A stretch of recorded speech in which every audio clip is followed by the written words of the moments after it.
அஸ்ஸலாமு அலைக்கும் வரஹ்மத்துல்லாஹி வபரகாத்துஹு. உங்கள் அனைவரின் மீதும் ஏக இறைவனின் சாந்தியும் சமாதானமும் உண்டாகட்டுமாக. சிந்தனைக்கு சில மணித்துளிகள். இப்பொழுது முக்கியமாக பேசப்படக்கூடிய பொருளாக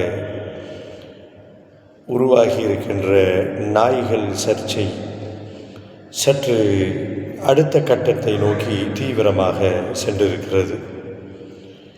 பொதுவாக இதை காணக்கூடிய அன்பு உறவுகளுக்கு நான் சொல்லக்கூடிய செய்தி, நமக்கு வந்தால்தான் பாதிப்பு, என் குடும்பத்திலே யாருக்கும் வந்தால்தான் பாதிப்பு என்ற மனோநிலை முதலிலே தூக்கி வைக்கப்பட வேண்டும்.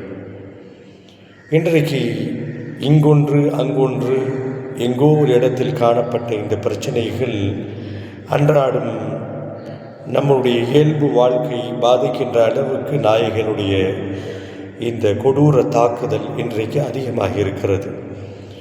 அதற்கு பின்னால் இருக்கக்கூடிய அரசியல், அதற்கு பின்னால் இருக்கக்கூடிய பின்புலம், கார்ப்பரேட்டு, இதை பற்றியெல்லாம் நாம் பேசாமல், அந்த அளவுக்கு நாம் போகாமல், முடிந்த வரைக்கும் போராட்டத்தை முன்னெடுத்தால் இதை வழிக்கு கொண்டு வந்து விடலாம்.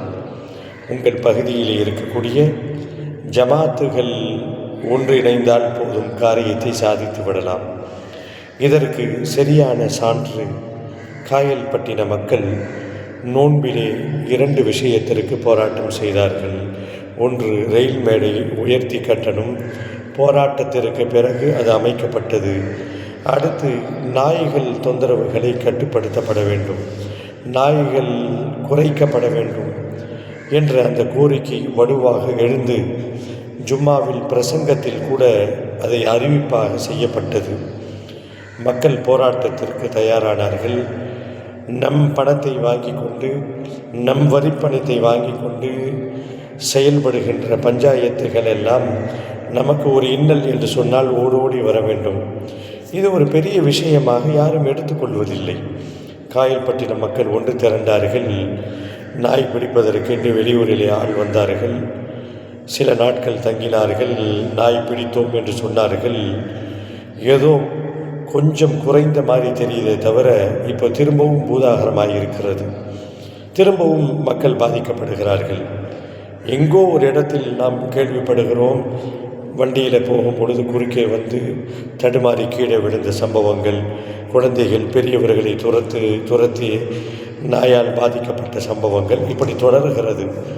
அந்தந்த பகுதியில் இருக்கக்கூடிய ஜமாத்தார்கள் இதை போராட்டமாக அவர்கள் முன்னெடுத்து நடத்துகின்ற போது இதை ஓரளவுக்கல்ல, ஒரு 75% கட்டுப்படுத்தி விடலாம்.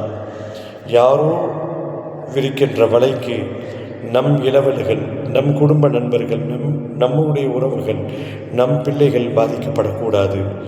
தொடர்ந்து பயணிப்போம். இது போன்ற சமூக சேவைகளை ஒன்றிணைவோம். இன்ஷா அல்லாஹ்.